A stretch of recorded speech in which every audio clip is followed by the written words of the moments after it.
আসসালামু আলাইকুম। ভিডিও দেখছেন কিয়ম কোরআনিক মেসেজ ইউটিউব চ্যানেল থেকে। আজকের প্রসঙ্গ, এক ভাই প্রশ্নের জবাব দিচ্ছি। ভাই প্রশ্ন করলেন যে কোরআনে সুনির্দিষ্ট নির্দেশনা থাকা সত্ত্বেও যে শুধু কোরআনই মানতে হবে, তাহলে আমাদের প্রচলিত সমাজের মোল্লারা সহ যারা তাদের অনুসরণ করছেন তারা হাদিস ছাড়তে পারছেন না কেন? ধন্যবাদ আপনাকে। আমি তুলনামূলক আলোচনা করছি আপনার প্রশ্নের উত্তরে। এর প্রধান কারণ হলো শয়তান। আপনারা জানেন শয়তান আমাদের প্রকাশ্য শত্রু, আল্লাহ ঘোষণা করেছেন। আল্লাহ এই প্রকাশ্য শত্রু আমাদের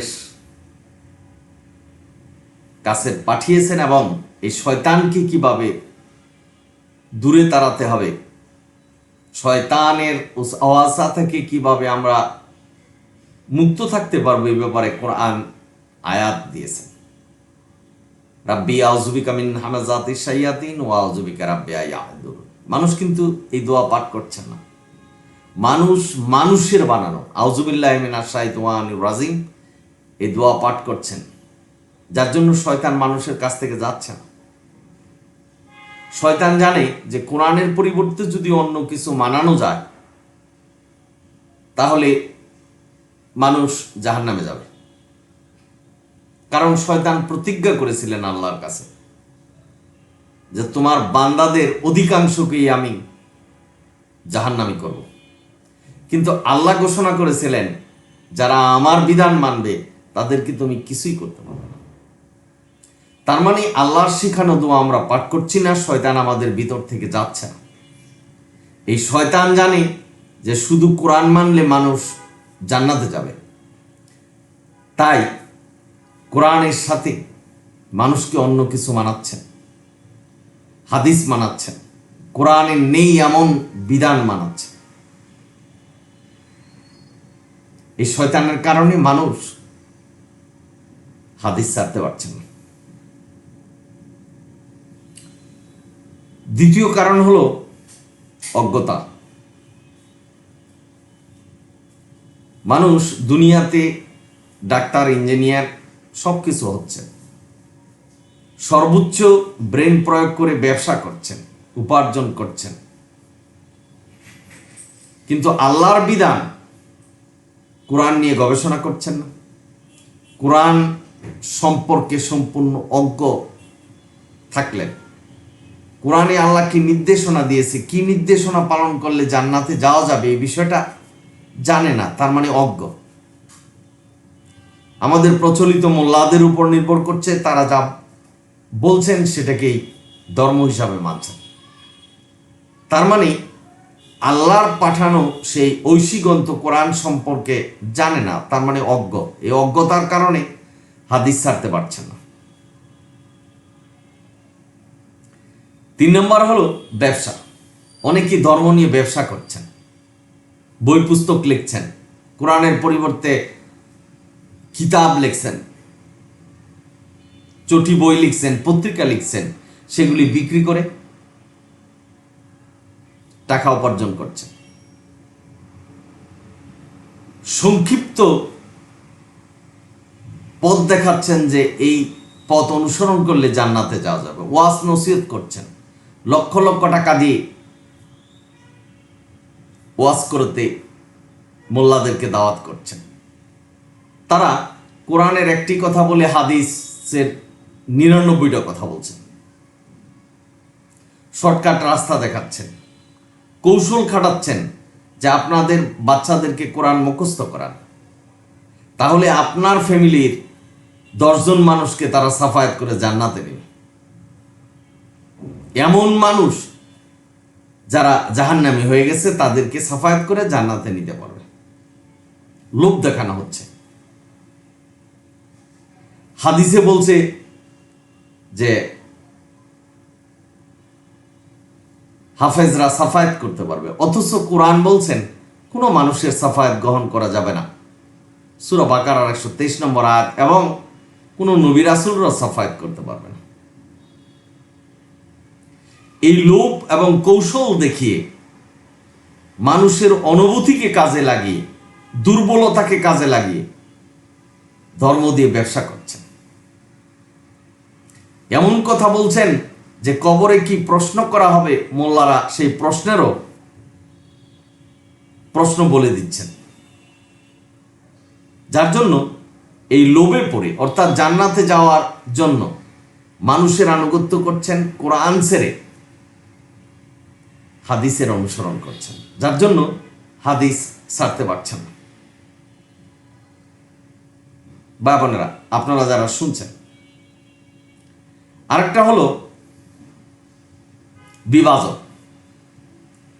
যার যার ব্যক্তিগত ক্ষমতা, শিক্ষাগত যোগ্যতা এবং মানুষকে তার দিকে টেনে আনার জন্য মিথ্যা প্রচার করছেন, বিধান তৈরি করছেন, সংক্ষিপ্ত আকারে ইবাদতের কথা বলছেন যে শুধু একবার দুরূদ পাঠ করলে এই সওয়াব হচ্ছে, শুক্রবারে আসরের নামাজের পরে ৮০ বার দুরূদ পাঠ করলে মানুষের বানানো দুরূদ ৮০ বছরের গুনাহ মাফ হয়ে যাচ্ছে, শবে বরাতে সারা রাত্র জেগে ওয়াজ নসিহত করলে আর ইবাদত করলে পিছনের এবং আগের গুনাহ মাফ হয়ে যাচ্ছে। এই ধরনের সংক্ষিপ্ত রাস্তা দেখাচ্ছেন কারা? মানবরচিত হাদিস। কিন্তু কোরআন কিন্তু বলেনি। কোরআন বলছেন আল্লাহ যে বিধান দিয়েছেন এই বিধানের উপরে জীবন প্রতিষ্ঠা করতে হবে। হাদিস সংক্ষিপ্ত এবং খুব সংক্ষিপ্ত করে যে এটা করলেই জান্নাতে যাওয়া যাবে। যেমন আমি উদাহরণ দিচ্ছি, সূরা বাকারার যে আয়াতুল কুরসি, এটা পাঠ করলে প্রতি ফরজ নামাজের পরে মানুষ জান্নাতে চলে গেলেও মৃত্যুটাই বাকি। এই কথাগুলি কিন্তু কোরআন বলেনি, এগুলো হাদিস বলছেন। বাবারা, এই যে এইসব করে মানুষ যে বিভাজিত হচ্ছেন কোরআন থেকে, দলে উপদলে বিভক্ত হচ্ছেন। তাবলিগ জামাত বলছে তাবলিগ জামাত না করলে জান্নাতে যাওয়া যাবে না।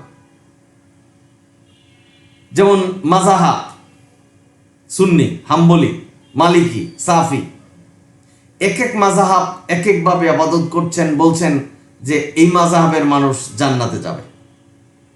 আবার কেউ কেউ বলছেন 4টা মাযহাবই মানতে হবে। আল্লাহ বলছেন কোনো মানুষের আনুগত্য করা যাবে না। শিয়ারা বলছেন তারা জান্নাতে যাবে, সুন্নিরা বলছেন সুন্নিরা জান্নাতে যাবে। কিন্তু কোরআন বলছেন যে বিভাজিত হওয়া যাবে না, কোরআনের বিধানই মানতে হবে। সারা দুনিয়ার মানুষ কোরআনটাকেই মানবে যারা মুমিন, এবং একইভাবে ইবাদত করবে। অথচ দেখেন সারা দুনিয়ার মানুষ ভিন্নভাবে ইবাদত করছেন।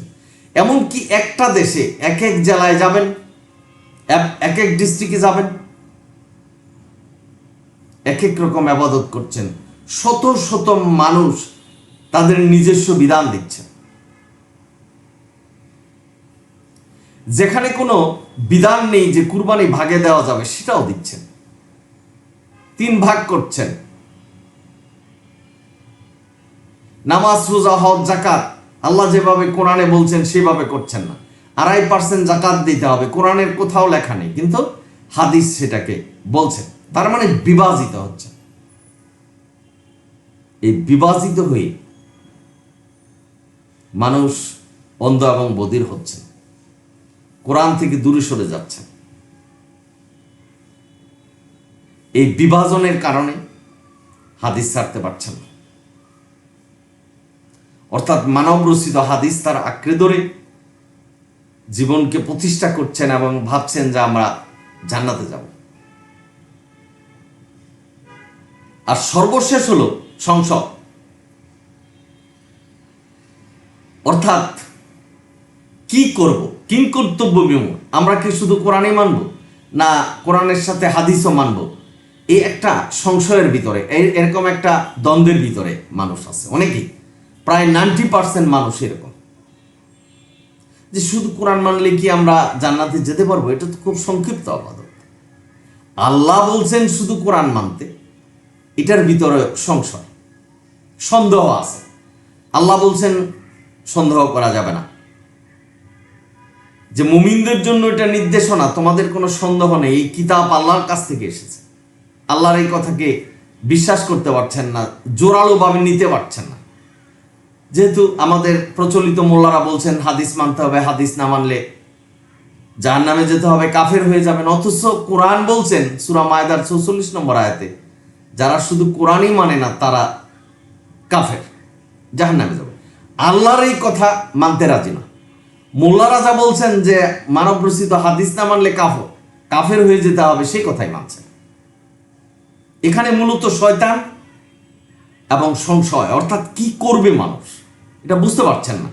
অনেকে সিদ্ধান্ত নিয়েছে ঠিক আছে আমরা দুটাই মানব, কোরআনও মানবো হাদিসও মানবো। তার মানে সূরা বাকারার ৪২ নম্বর আয়াতের অস্বীকারী হচ্ছে যে সত্যকে মিথ্যার সাথে মিশ্রিত করা যাবে না। আল্লাহ কোরআনকে সত্যবৎ বলেছেন, ইন্না হাযাল কোরআন।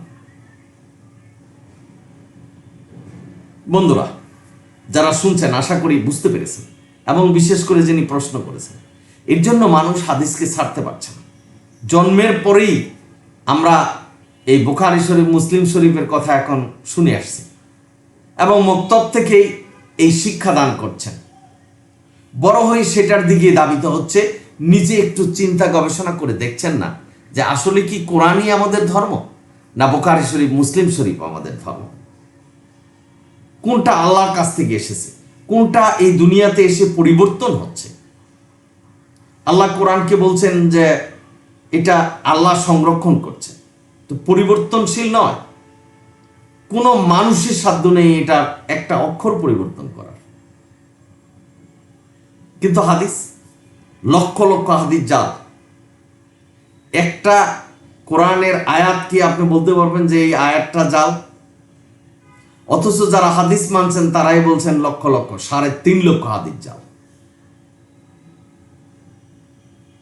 কোনটা জাল কোনটা সত্য আমরা কি খুঁজে দেখতে পারবো? যে নদীতে কুমির আছে আর মাছ আছে, সেখানে মাছ ধরতে যাবেন কেন? সেখানে তো বিপদ। যেখানে শুধু মাছ আছে যে নদীতে, সেখানেই মাছ ধরবেন। যেখানে জাল নেই, জয়ীব নেই, সেই কোরআনের আয়াত, কোনো জাল নেই, জয়ীব নেই, সেখানেই আপনি অনুসরণ করেন। কি আল্লাহ আমাদের মানতে বলেছেন সেটাই অনুসরণ করেন। হাদিসের মধ্যে জাল আছে, জয়ীব আছে, তা আপনি এটা কোনটা জাল কোনটা জয়ীব কিভাবে বলবেন?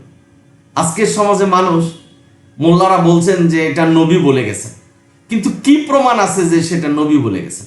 আমরা সেটাই মানছি।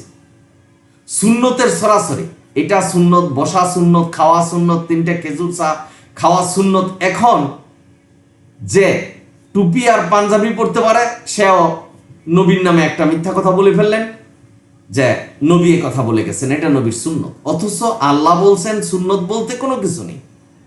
সুন্নতুল্লাহ, সুন্নত আল্লাহর, যেটাই ফরজ সেটাই সুন্নত। সুন্নতের অর্থ হলো বিধান। তো নবী তো বিধান দিতে পারে না, কারণ আল্লাহ বলছেন আল্লাহর কার্যে কাউকে শরীক করেন আল্লাহ। আল্লাহর কাজটা তো নবী করতে পারবে না। আল্লাহর যে কাজ সেটা নবী অনুসরণ করেছেন এবং আমাদেরকে বলছেন যে তোমরা অনুসরণ করো। নবী সতর্ককারী, আমাদেরকে সতর্ক করে গেছেন।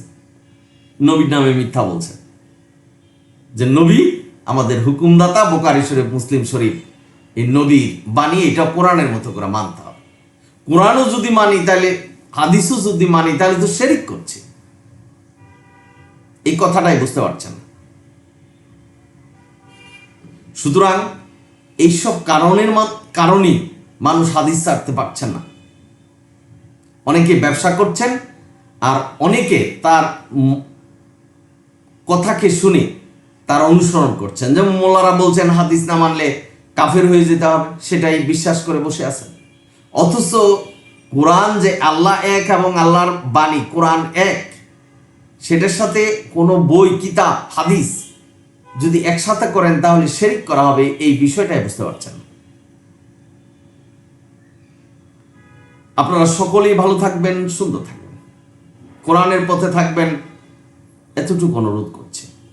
আল্লাহ নির্দেশনা দিয়েছে শুধু কোরআনকে অনুসরণ করতে। সূরা আনাম 153 নম্বর আয়াত। ইউসুফ 40 নম্বর আয়াত। অসংখ্য আয়াতে আল্লাহ শুধু কোরআন মানতে বলেছে। যদি ভিডিও ভালো লাগে সাবস্ক্রাইব এবং শেয়ার করবেন। আলহামদুলিল্লাহ রাব্বিল আলামিন।